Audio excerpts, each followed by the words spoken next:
Hello, Leo, Sun, Moon Rising, and Venus signs. Kamusta kayo? Sana po'y nasa mabuti kayong kalagayan. Welcome back po sa Star Tarot. At kung bago kayo rito, welcome din po kayo. Please subscribe, like, share my videos, and leave me a comment kung nakaresonate po kayo. Okay? Thank you. So, tignan natin kung ano ang mga messages ni Leo. First card po ninyo, we have Judgment Energy. Okay. So, si Judgment Energy, this is an important decision, no, that you need to make. At maaari, no, yung decision na to could be related to anything. Okay? But, meron ditong awakening, meron ditong assessment, no, na gagawin kayo, kaya magkakaroon kayo ng mga decision dito na, alam mo yon, could be major, no, could be a major decision. Pwedeng mag-assess kayo dito ng sarili ninyo. Maaaring iisipin ninyo, buhay ko noon, ganito, tapos ano yung mga ginawa ninyo, para makarating kayo sa ganitong sitwasyon sa buhay mo. So, maaring meron kayong mga changes na gusto mong gawin, 'di ba, sa buhay mo. Kasi magkakaroon ka ng awakening, may mga realizations, no, na mangyayari dyan. Kaya, maybe you're going to adjust. So, we also have the Knight of Wands. Ayan. So, si Knight of Wands naman, this is a fast-moving energy. And po pwedeng kung ano man ang mga pagbabagong ito na marirealize mo na gusto mong gawin, maaaring gagawin mo yan agad-agad. No? Maaaring you're going to implement that change, no? Right away. Maaaring hindi mo na ito papatagalin pa, hindi ka na masyadong mag-iisip pa kasi maaaring alam mo na, no, kung ano yung gusto mong mangyari, kaya maybe gagawan mo agad ito ng paraan. We have the Nine of Wands. Ayan, so maybe there is a need for you to set your healthy personal boundaries. Pwedeng ang iba sa inyo rito, Leo, is going to defend yourself, or maaaring kailangan mong protektahan ang sarili mo or protect something, no? Pwedeng may ganon. And probably meron ditong mga tao siguro na, alam mo yon, masyadong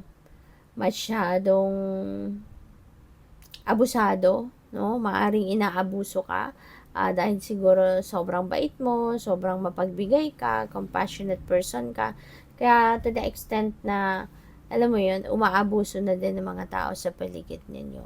Yung ganon. Kaya, pwede na it's perfect time na marirealize din ninyo siguro na it's about time na for you to change to change kung paano mo sila pinapakisamahan.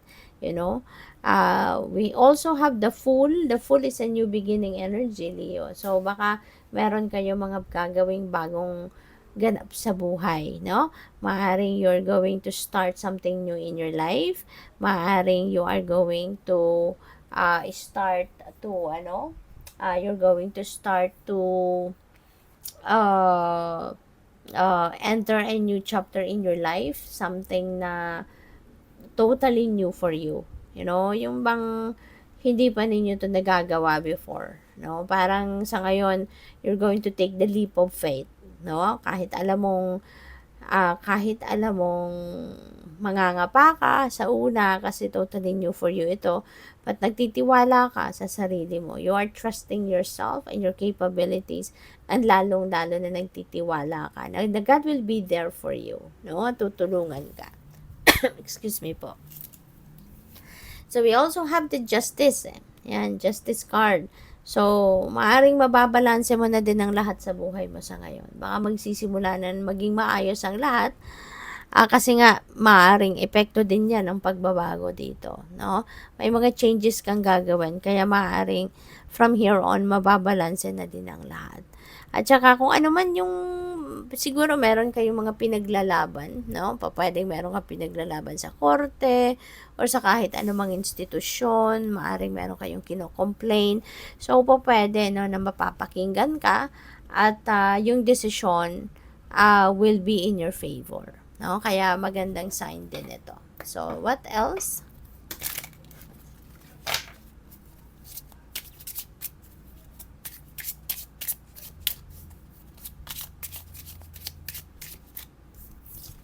So, we have changing your mind. Ayan. So, merong pagbabago dito ng desisyon, merong pagbabago dito ng direksyon ng isip, no?